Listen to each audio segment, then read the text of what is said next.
Right, off you go. Yeah, just a second. Hi, everyone. We're the oncology team. I'm Abeer, one of the trust grade SHOs FY2, and I'm Arizah, one of trust grade SHOs ST1, ST2. And today we're presenting a case, an interesting case we saw of fatigue, and we thought we could get the general medical community aware about it. So am I audible for everyone, and can everyone see the first screen, the first slide? All good? Perfect. Yep, we can hear you. Perfect. So the title of our presentation is Tired of Treatment, Fatigue in the Oncology Patient.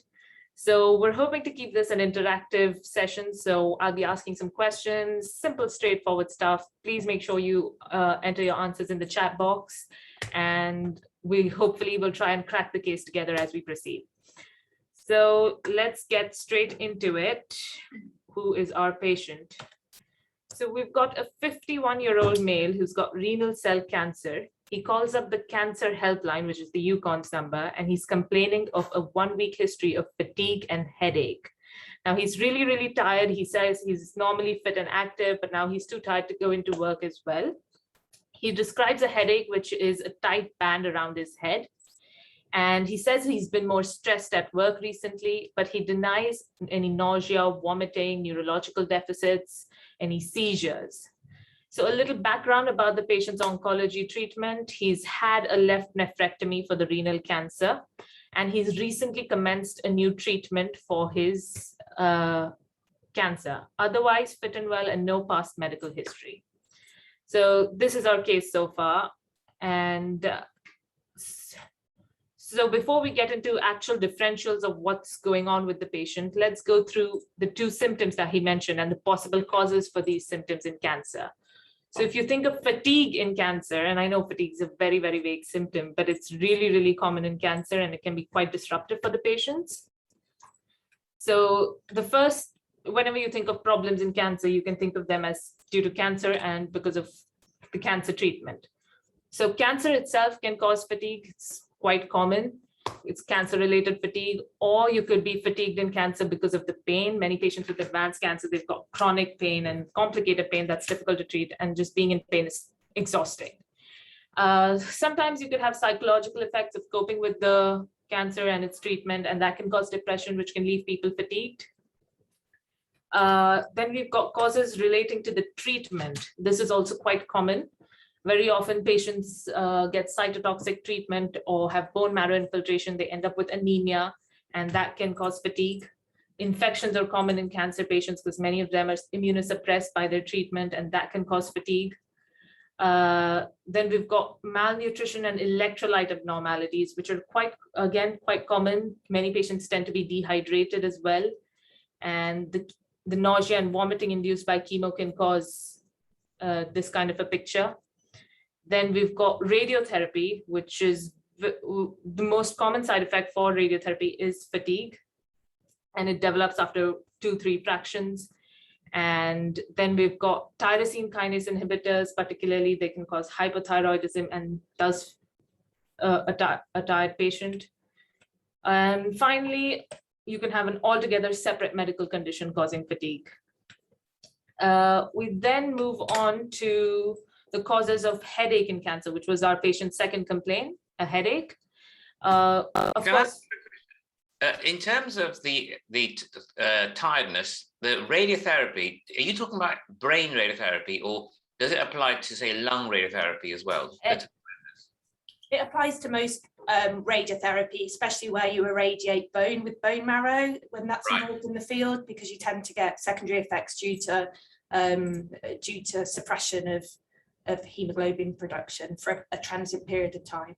So radical radiotherapy can be exhausting. Right, thank you. Yeah. So in terms of headache, of course, when you think of cancer, you think of mets. So any sort of CNS mets, brain mets, leptomeningeal disease, that is when the cancer spreads to the leptomeninges, the subarachnoid space, that can cause headaches.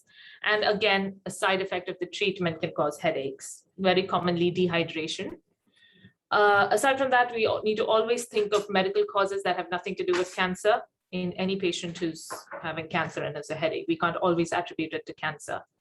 So coming back to our case, what would you think are your DDs at this point in a patient who's otherwise fit and well, they started treatment and now he's complaining of fatigue and headache? Please put your answers down in the chat box.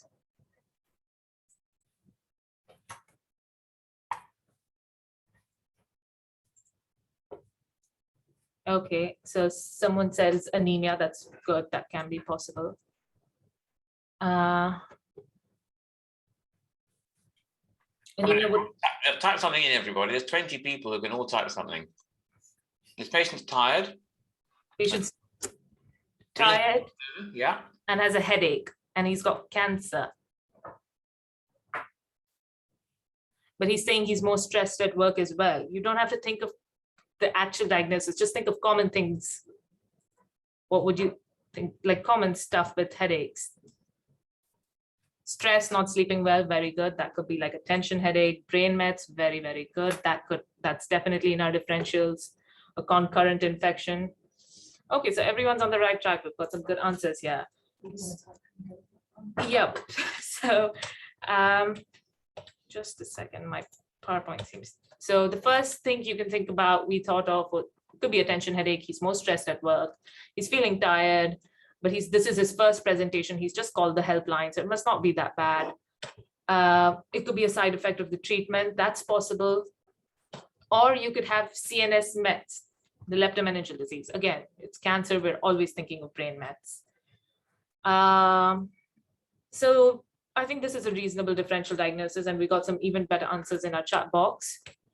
Next, what did the helpline advise this patient? The helpline advised this patient to continue taking his paracetamol, and they safety netted him in terms of when he needs to return and seek urgent help. That is, if he develops any neurological deficits, he's got any seizures, vomiting, those could be red flag symptoms, and he'd need to come in. So this was done for the patient, but 4 days later, he calls up the helpline again, and now he's worse. He's saying his headache is worse, he's more tired, and now he's more anxious as well. So things didn't go well, and we need to think about other things. It could not have just been like a one-off thing. So what do we do for this patient now? He's called the helpline again. Quite obviously, it seems the patient needs to come in for full assessment. And so that's what we did. We called the patient into AOS, which is our acute oncology unit, to assess the patient and see what's going on. So the patient comes in, and you, the doctor you fully clerk this patient, and this is the clerking. So there's a lot of information on the slide, but I'll try to break it up. He describes a headache that's now been going on for 10 days. He says it's pinching at times and a tight band-like tightness, and he says it does radiate down the neck, and it's worse in the morning.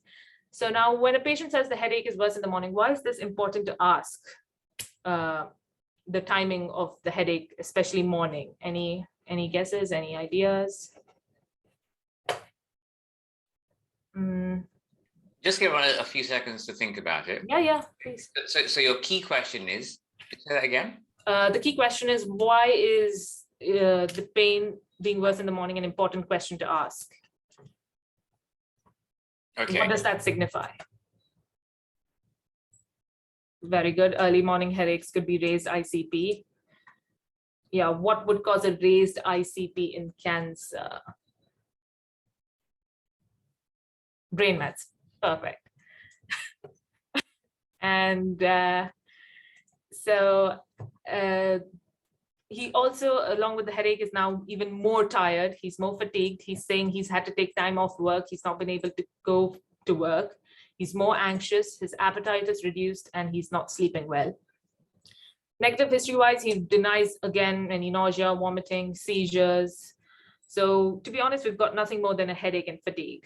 A systems review is normal, and we can look at his oncological background. He's got renal cell cancer, and which has been operated on, and the treatment that he started was immunotherapy. It's been commenced in July, and this patient presented in August. So he started combination therapy of drugs called nivolumab and ipilimumab, and has completed 2 cycles. Otherwise, no past medical history, a normal social history, fit, active male, works as an IT consultant, only takes paracetamol and codeine for his headache that he's developed. Can you say a bit about when you say 2 cycles completed? Whenever I see the word MAB, I think, oh my goodness, here's a whole new world. But do you want to just tell us, when you say a cycle, how is that given? Is it intravenous? Is it oral? So it's an intravenous cycle. And Dr. Evans can tell you about exactly the timing of the cycle. Do you give both together? Yes. So yeah, they're both given together, and they're typically, for this combination, they're typically given every 2 weeks, sometimes every 3 weeks, but it's combination antibody treatment. So one is an anti-PD-L1 treatment, which is nivolumab. You'll see these a lot. It's nivolumab, pembrolizumab, atezolizumab will be the ones that you see more commonly. And ipilimumab is a anti-CTLA4 blocker. So yeah, biologics, 2 antibodies given concurrently intravenously. Thank you.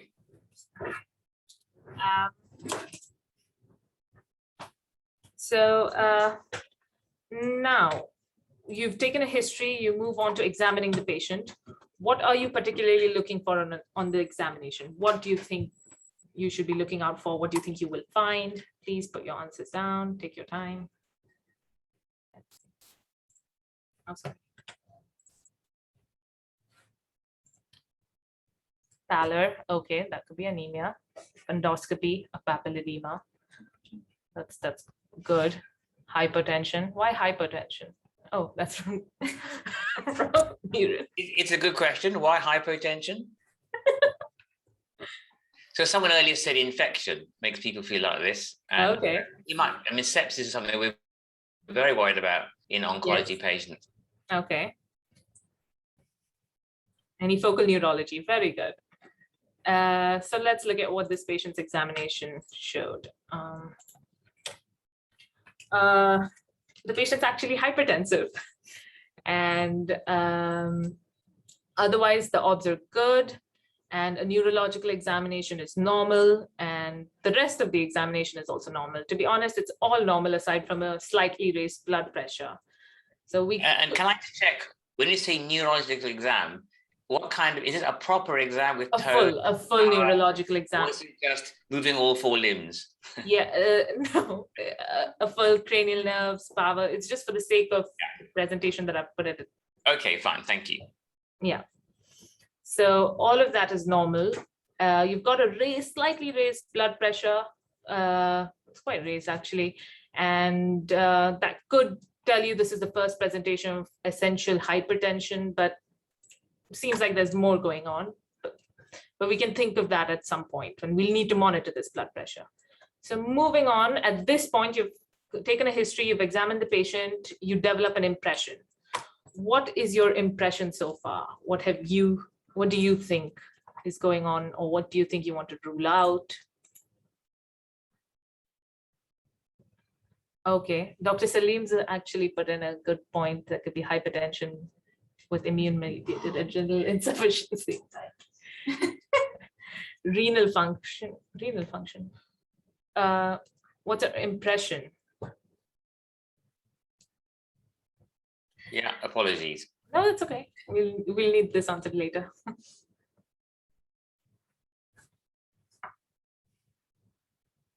It doesn't have to be the most comprehensive impression, guys. Just what do you think? As simple as we can. You can even type out, we don't know what's going on.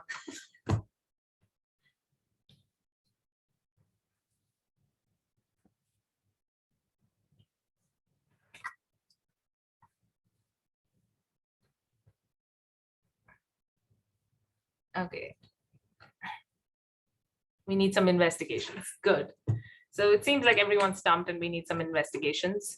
The impression that was formed at that point, which was put in, was this. Just a second, I don't know what's going on. Yeah, to rule out brain mets. Now it's pretty simple. It's not the most comprehensive one, but it gives us some idea, lets us know what we're thinking of and what we're trying to rule out. Next, what investigations would you like to do? Type it in. I see Prof. Miran has put in renal function. And definitely we need some investigations, renal function, routine investigations. Anything in particular that anyone wants to investigate in this patient? MRI brain, very good. An MRI brain. In terms of availability, is MRI easier than CT? Or because we often get a CT, but I guess a CT will not be helpful.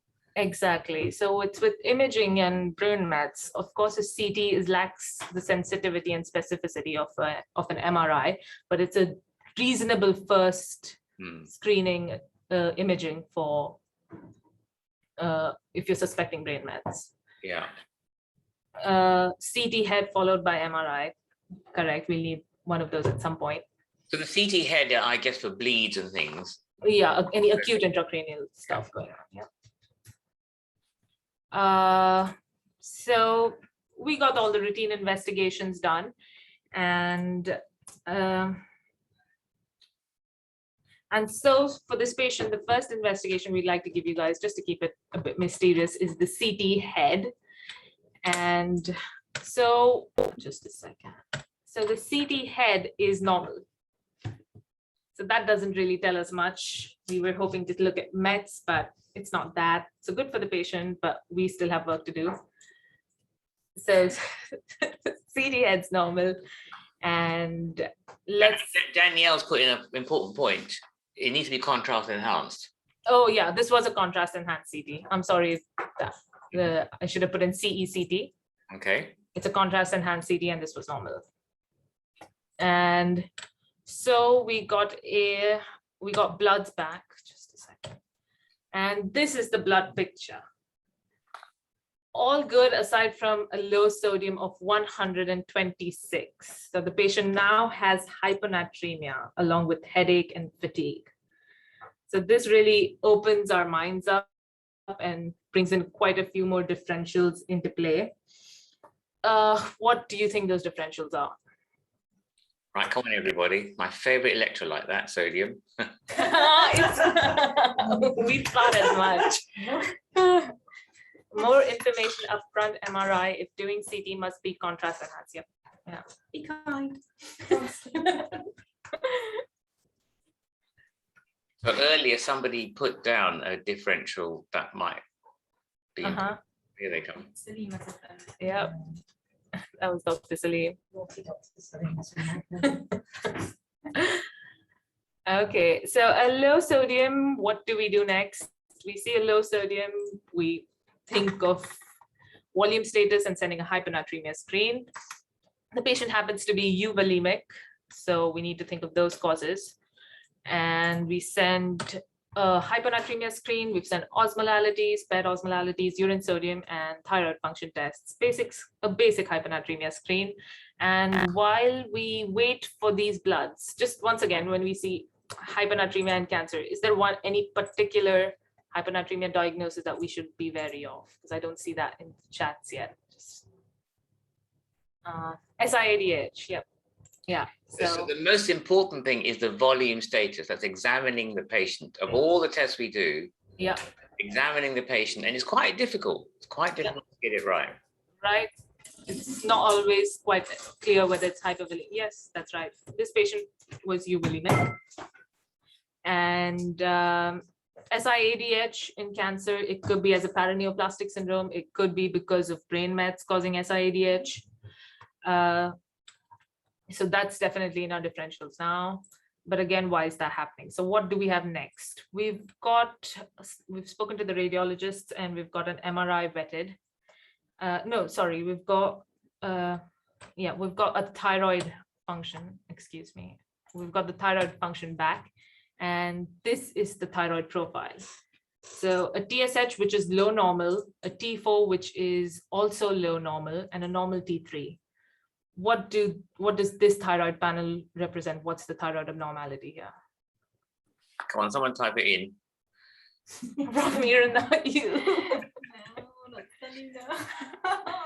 They're all normal, correct? They're all normal, but they're really, really close to being abnormal. So if they were just a little, they are normal. Okay, they have to agree with that statement. Yes, they are normal. they are normal. They are all normal. But what if they were just a bit there on the other side? What do you think it would be? Okay, you want to make those red numbers a bit lower, do you? Yes. Okay, in the hypothetical situation, the TSH was low and the free T4 was low, is the question you're asking, yeah? Is what would the diagnosis possibly be in this patient who's got renal cell cancer? Yep.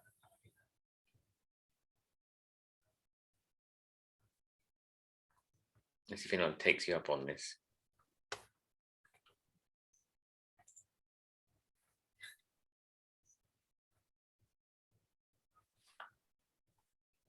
Shall I type something in? You can type in the question.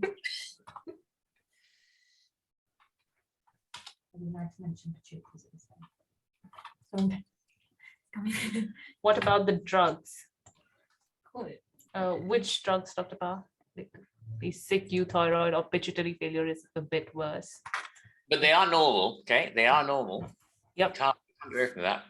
Okay, definitely we cannot argue that, the normal immunotherapy. Okay, and Danielle's asking about the immunotherapy causing... Definitely, that's one of our differentials. And anything from junior doctors? Come on, junior doctors, we are rooting for you.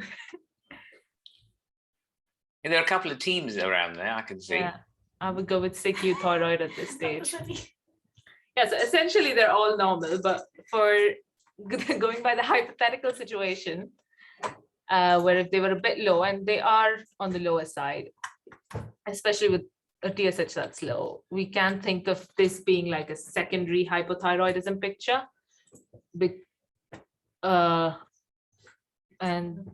And when you think of secondary hypothyroidism, that means the problem's up in the pituitary, and that should bring up a full pituitary screen and an MRI head. Now, I know it's not secondary hypothyroidism on this blood. That's where we need to think, that's how we need to think about, because there's a low T4 and a low TSH. So we go ahead and do a full pituitary screen because something's causing that TSH to be low, which is causing the T4 to be low, and get an MRI head. So we get the MRI head, and this is what you see. Looking at the pituitary, now I'm sure none of us can interpret that in the best way, none of the junior doctors, but the pituitary is actually bulky and it's enhancing heterogeneously, and there's some thickening of the infundibulum. Aside from that, the rest of the MRI is normal. The no mets, like we were thinking, and the meninges are fine as well. So we've got a bulky pituitary that's enhancing heterogeneously. What are these findings consistent with? Does anyone know? Immunotherapy, go with you. What do these MRI findings represent? A bulky pituitary and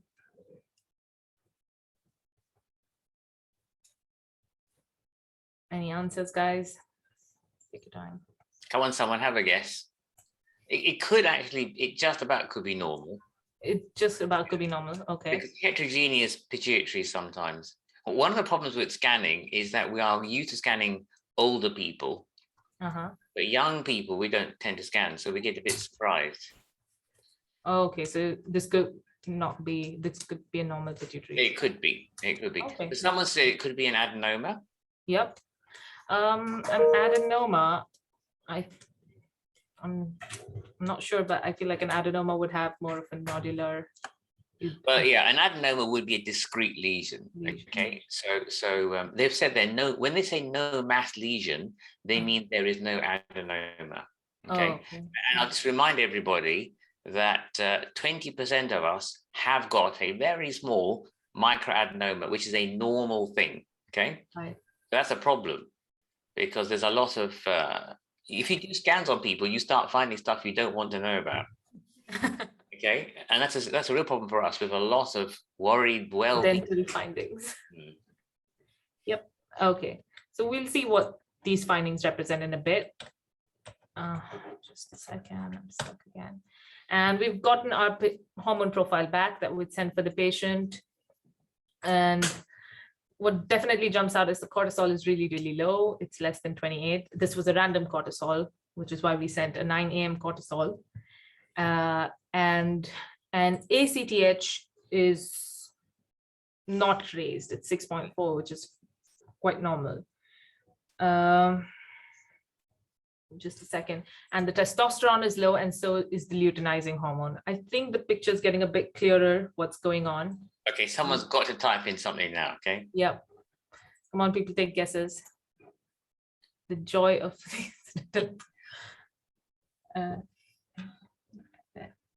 panhypopituitarism. Okay. So there's one important question when I see a cortisol of less than 28, which is basically 0, because that's our detection limit. They always say less than 28 because that's the lowest that our lab can measure. Okay. And so the other question in an oncology patient is the patient on dexamethasone? Because that will suppress the cortisol. Correct. Yeah, so this patient wasn't on steroids. Not on steroids, okay? There we are, Joe's, yeah. Are there steroids? No. Really important question. Yeah. Very good. So we've already got the answer here. Someone's got hypophysitis down in the chat box, and we cracked the case. Well done. Look at that, immuno-related, steroid-related. Very good. So just a second. So it's become obvious. The picture so far is cancer treated with immunotherapy has now developed panhypopituitarism, and our diagnosis is, drum roll, immunotherapy-induced hypophysitis. Yay! And we will go into the details of what the disease is. Just a quick thing, hypophysitis, inflammation of the pituitary caused by immunotherapy, which were the drugs we mentioned at the start, nivolumab, ipilimumab, and that has pushed our patient into this pan-hypopituitary profile.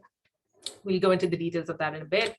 So how did you manage the patient? We referred to the endocrinologist, Prof. Miran, and we were advised to start steroids because that's the management of all immunotherapy related side effects.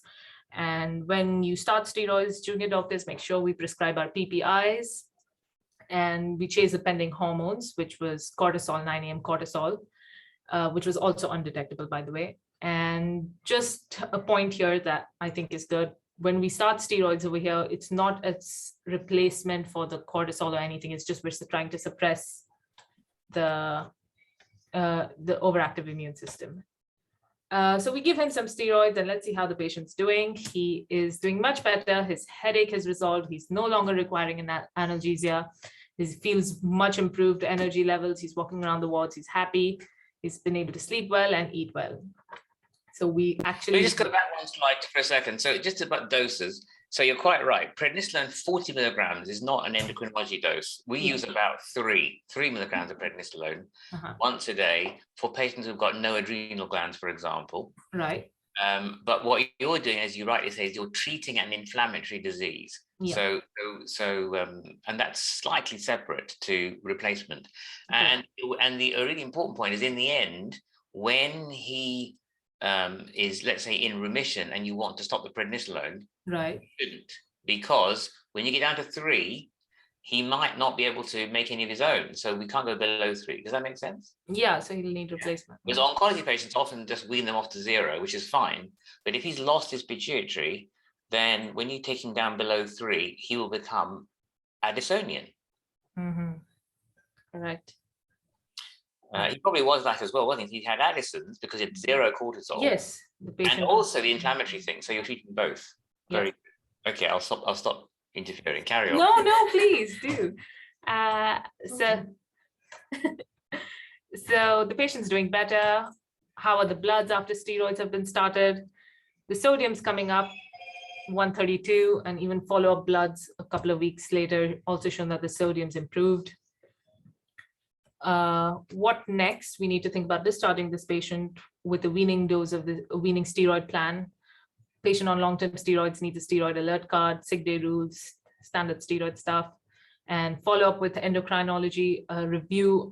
We'll have to monitor his hormones, and once this dose gets completed of his steroids, he might need hormone replacement therapy. But if the pituitary doesn't pick up producing it, eventually he could go on to need lifelong hormone replacement therapy. So that's about the side effect he developed. Now we need to think about the immunotherapy. What do we do about it? So you could have two options. You either stop it and you switch to an alternative treatment for his cancer, or you continue the immunotherapy and manage the hormone replacement and the side effects as they develop. So there are two options, and Prof. Miran could just pull up the poll and we'll see who wants to do what. Okay, so we've got a vote now. So this is a little experiment, right? Yep. Wait a minute. Oh. Relaunch poll. Continue. Okay, so can you see that? Yep. Yeah. Okay, everybody who's on the line, so you can choose A or B, I hope. I've not done this before. So would you like to choose option 1A? Oh, it's starting to work. Yes, I can see some answers coming in. Right, I need all 20 of you, 26 of you, in fact, to choose either stop immunotherapy or continue immunotherapy. Yeah. So think about it. The problem with option 1 would be you're depriving this patient of immunotherapy, which is a very good treatment, promising treatment, long-term response. That's a problem with option 1. Problem with option 2 is you're going to subject him to some side effects for which he'll need regular monitoring, regular treatment. And okay, 12 have answered. Anybody else going to answer? 13. Okay, I'm going to end the poll in 10 seconds. Oh, we're to 15, 16. Oh, nearly everyone's done it. 18 out of 18. Okay, let me go end.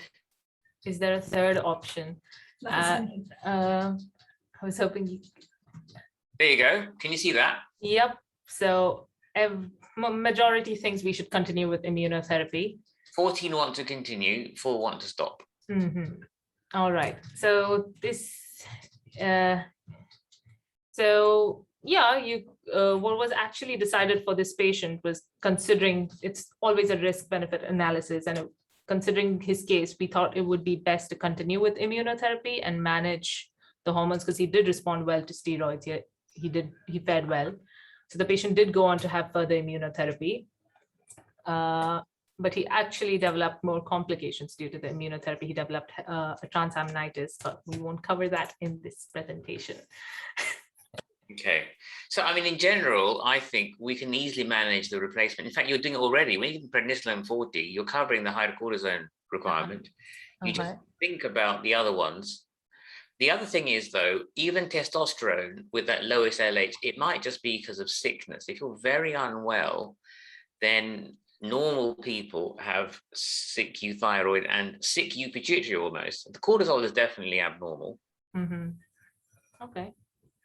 And you replace that. In due course, we might think about testosterone, but if you wait till they're better, you find that those other axes quite often recover. So I think this patient probably has got hypophysitis, but might also have sick euthyroidism and sick.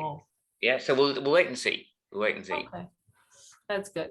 So the patient's being followed up by the endocrine team, and that's going on.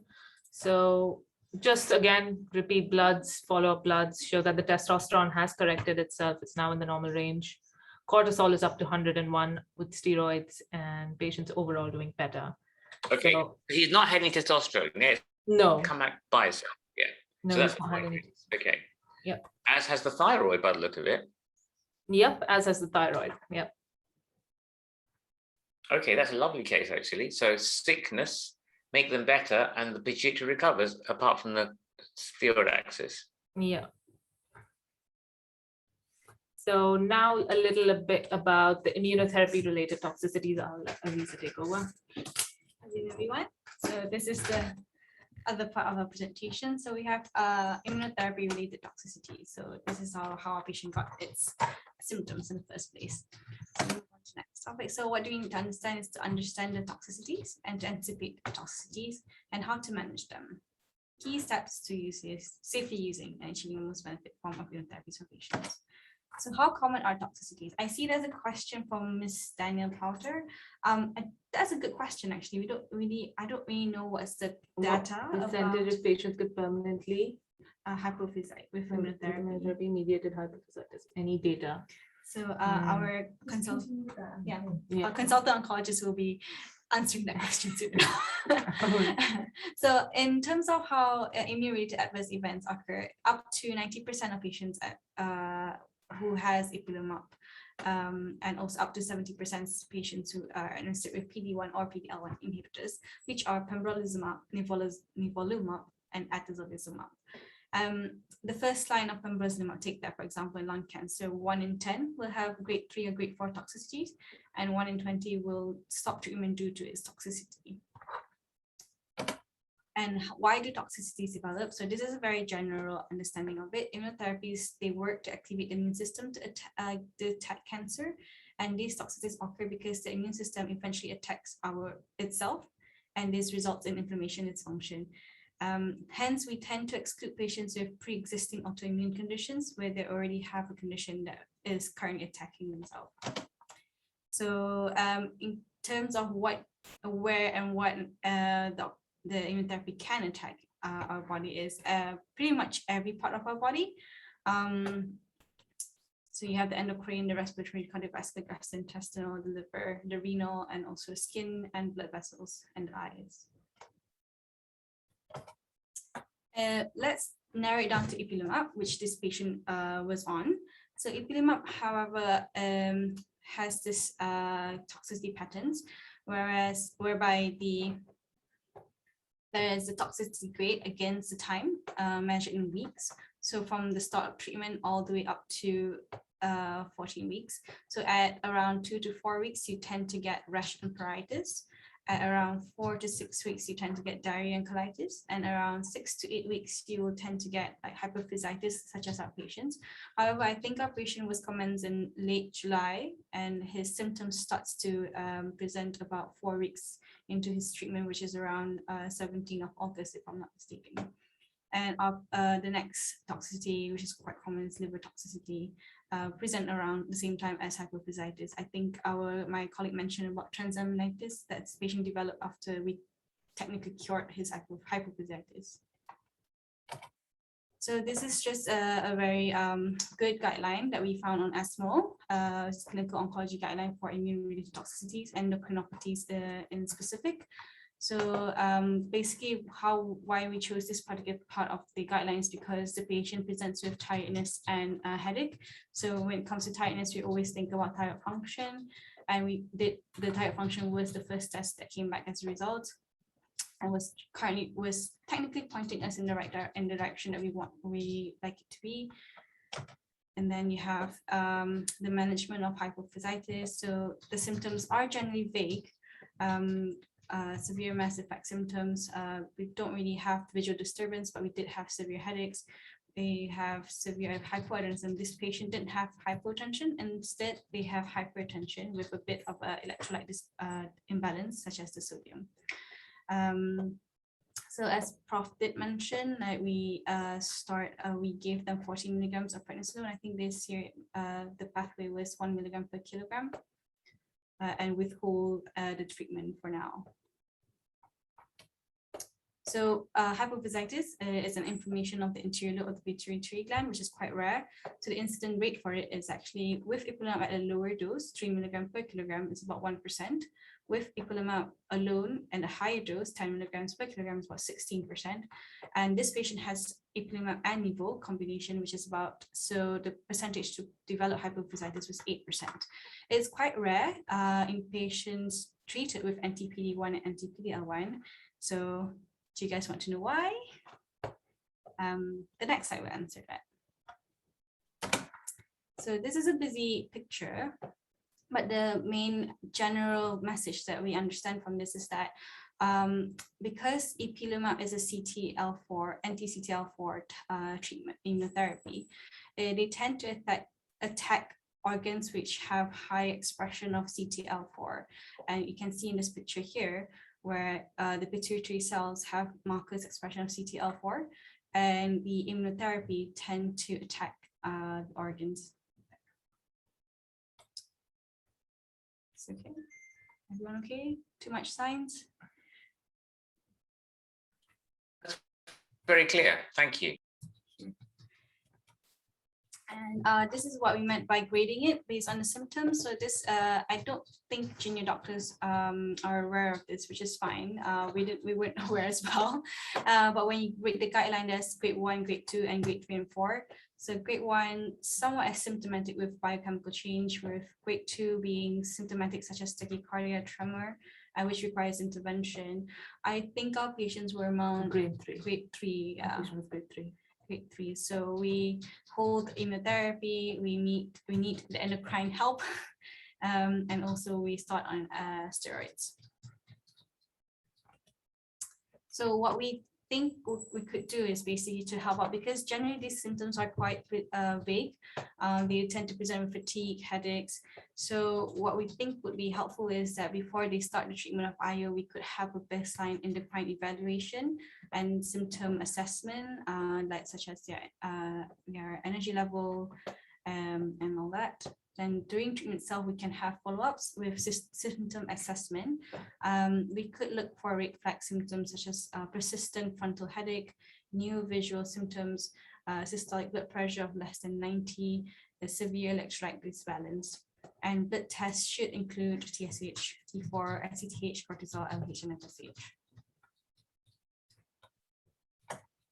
So for junior doctors, this is what we want. Junior doctors, especially all those during their night shift, doing medical clerking, when you face an oncology patient with immunotherapy, it's best to know that immunotherapy side effects can be delayed up to 12 months if you look back at the graph. Therefore, we need a thorough oncology history. The most important bits is to know what kind of treatment they had in the last 28 days and the name of these treatments. They can have combination, which is fine. You can take down their short forms rather than the full forms of the name. We also need to have a low threshold to check for their full endocrine panel, and we need to involve the oncology team early. It's fine to bother us. We will try to advise you as best as we can. All right. And I guess that's our presentation done. Thank you, everyone. Thank you. Thank you very much. That was really clear. Very important message. Interesting. So thank you. I'll put a recording of that on YouTube later on this weekend. Any questions, guys? There's quite a bit on the chat coming through. Yep. Let's see what the chat. Oh, it's going on and on. Oh, wow. Sorry. Let me see.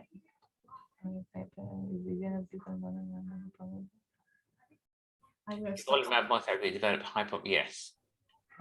Suggested. I think one of the issues with these drugs is that we're going to see a lot more, not just hypophysitis, but hypothyroidism. With some of the other MABs, not the oncology ones, but the ones, we have a big MS center here, and they get another couple of MABs, alemtuzumab, and that causes quite severe grave disease. So we're seeing lots of immune changes, immune reconstitution. So endocrinology is going to become a lot busier with all the new MABs that are around of different types. And we're just getting this list. So the oncologists have done a really good job. And of course, if it makes you survive, then never mind your pituitary is failing, because as long as we think of it, as you said, it's very non-specific, bit of tiredness. We have a lot of patients who've got no pituitary because we remove the pituitary in these tumors and sometimes irradiate them, say acromegaly. And so we have a lot of hypopit patients who are pretty well on replacement. And I just see them once a year, and they're on usually prednisolone 3, maybe some testosterone and some thyroxine. And they have and women estrogen, and they have perfectly normal, healthy lives. So please continue using the MABs as you need to, because it's very good outcomes. Yeah, absolutely.